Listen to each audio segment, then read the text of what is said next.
Welcome back, everybody, to SJG Perspective. We are going through the Washington Insider Bipartisan Transition Integrity Project paper written by Whitney Webb, talking about the color revolution and the coming coup on November 3rd that's going to be fully phase 2 enacted of that, basically. We left off on part number 3, talking about the left and who on this bipartisan group, who the left is on it. And now we're going to talk about the bipartisan, the other side of that bipartisan, the Republicans that are Republicans in name only, or affectionately known as rhinos, who have always been Trump haters and never Trumpers. And this is the coalition, the group that put together this war game, talking about what they were going to do with the different scenarios that would happen on election night, from a Biden win to a Trump win to a split win between them both, and how they're going to keep the transition integrity project, the integrity of our Constitution, without us going into a constitutional crisis, what we need to do and how we need to game it out, and the steps that will need to take place. Ultimately, again, recapping a little bit, the whole thing that they're talking about, whenever they say they don't want a constitutional crisis or they're trying to avoid a constitutional crisis, it's because they're actually trying to implement a constitutional crisis. So now we're going to talk about the other side of that, the Never Trumpers. This is part 4. Let's dive in. Okay, excuse me. Aside from Brooks, Rosa Brooks, we talked about before, the author and co-founder of TIP, or the Transition Integrity Project, is Nils Gilman. What a terrible name.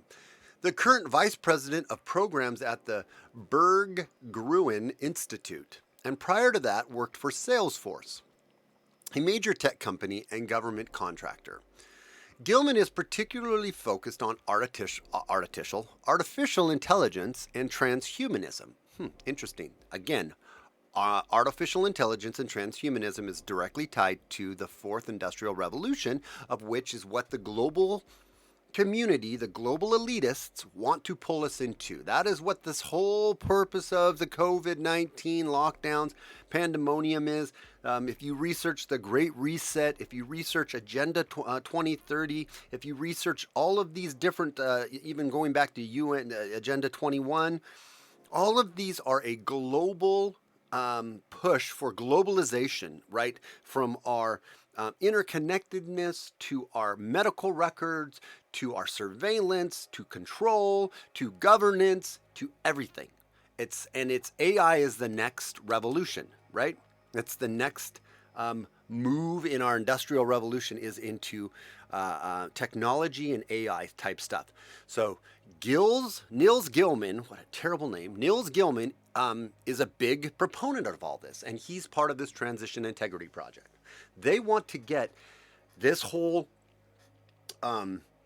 agenda back on track that Trump derailed. They want to get all of this back on track, and that's why they're pushing so hard to make sure Trump doesn't get back in office, and get the left-wing DNC progressive movement back in power, so they can move us towards this globalization. That's my opinion, anyways. Gilman is particularly focused on artificial intelligence and transhumanism, recently telling the New York Times that his work at the Berggruen Institute is focused on building a transnational network of philosophers, technologists, policymakers, and artists who are thinking about how AI and gene editing are transfiguring what it means to be human. Nicholas Berggruen, for whom the Berggruen Institute is named, is part of the billionaire-led faction alongside Blackstone's Steve Schwarzman and Eric Schmidt from Google, who seek to develop AI and the so-called Fourth Industrial Revolution in conjunction with the political leaders and economic elite of China. China is the model where they want America. The left, who is in bed with China, the Nancy Pelosi's, the Bidens, obviously, the Obamas, and then all those are the big names we know, but all of their interconnected network underneath them.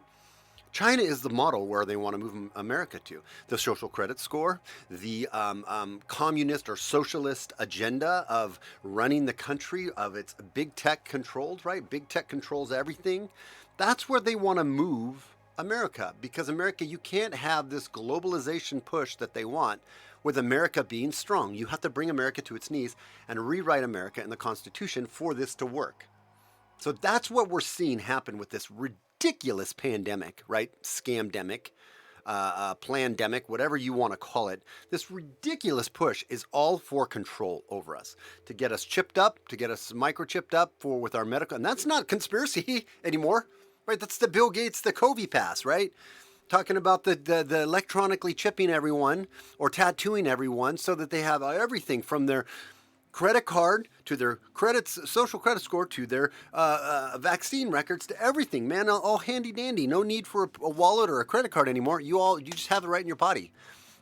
Leading into UBI, universal basic income, all of this stuff, right? And the beautiful part about this and that they love is if you don't get on board with what we say and what we think and what we do, then we'll just shut you off. You don't get your money. You don't get to be part of society, right?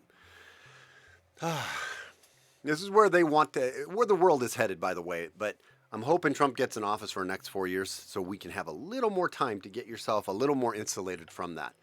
We'll talk about that in further videos too. Moving on, it says, they are critics and rivals of those in the nationalist camp with respect to AI and China, who instead prefer to aggressively leapfrog China's AI capabilities in order to maintain U.S. global hegemony, as opposed to a new order promoted by Berggruen, Schmitz, Schwartzman, Henry Kissinger, and other key members of the cooperation faction.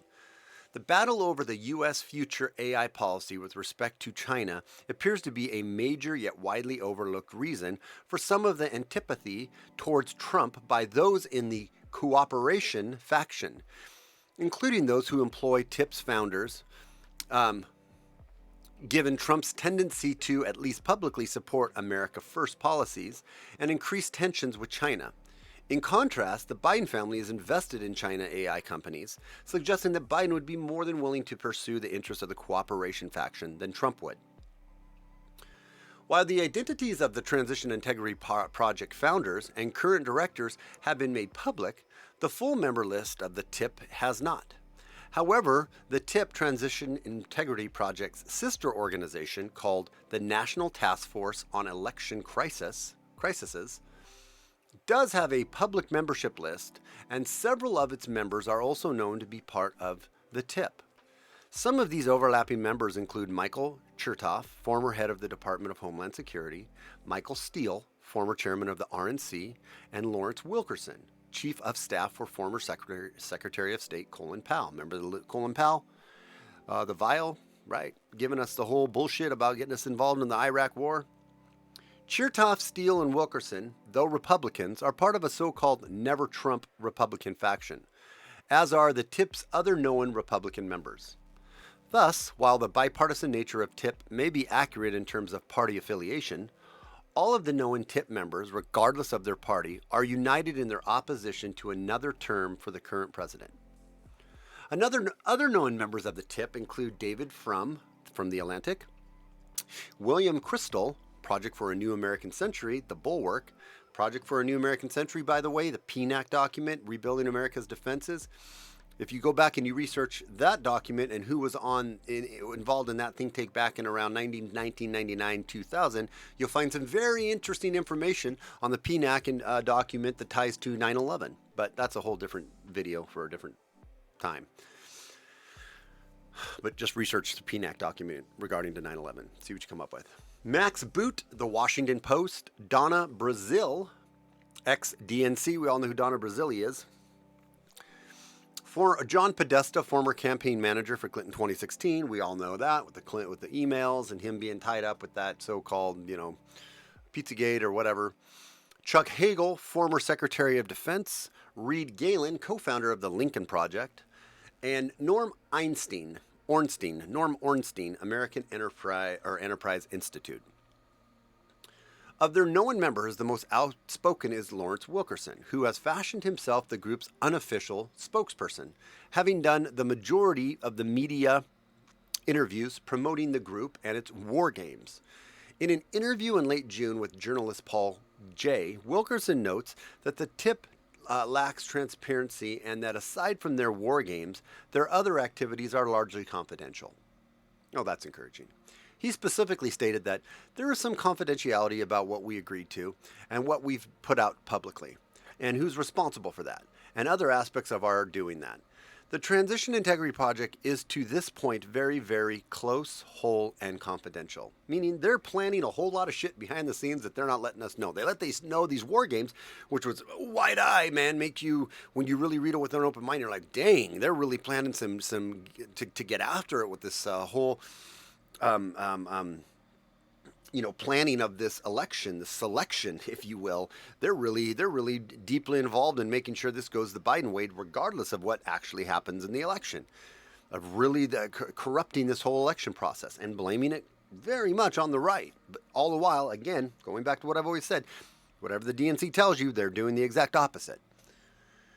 In the same interview, but then he goes on to say, we got a lot of other stuff we're doing that's very confidential. Well, that's not encouraging.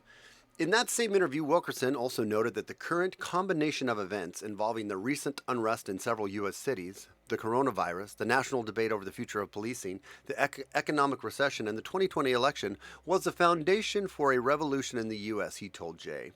He told Jay that, I want to say that this is how things like 1917 in Russia, like 1979 in Tehran, and like 1789 in France. This is how these sorts of things get started. We've got to be very careful about how we deal with these things. And that worries me because we don't have a very careful individual in the White House. Now, we don't have a very guarded, deep state, push the agenda person in the White House, on the surface at least. And so we have someone that does want to make America, first, if you will. And we want to put our people first. And we don't want this whole globalization bullshit going on. So yeah, under all of that, it's very true. It's very, very true. Oh, I'm sorry I didn't have the article window up during that. You guys just had to listen to me talk. That's my bad. I went to switch it. Okay, so let's go to our part number, what's this next one? Part number 5, I believe. Yeah, part number 5 coming up next. Again, please share this out. Please like and subscribe. And please, I'm going to have all of these documents listed in the footnotes of this video. So please, or in the description. So please go and read all of these for yourself. And make sure that you share out this video. And if you like it, hit the thumbs up. If you dislike it, hit the thumbs down twice. It lets me really know you don't like it. And then, again, go to my website, sjgperspective.com, and subscribe so you can always follow me there. Until we're going to do the next episode next, but until then, it's without fear or animus. It's SJG Perspective. We'll talk to you soon. Bye.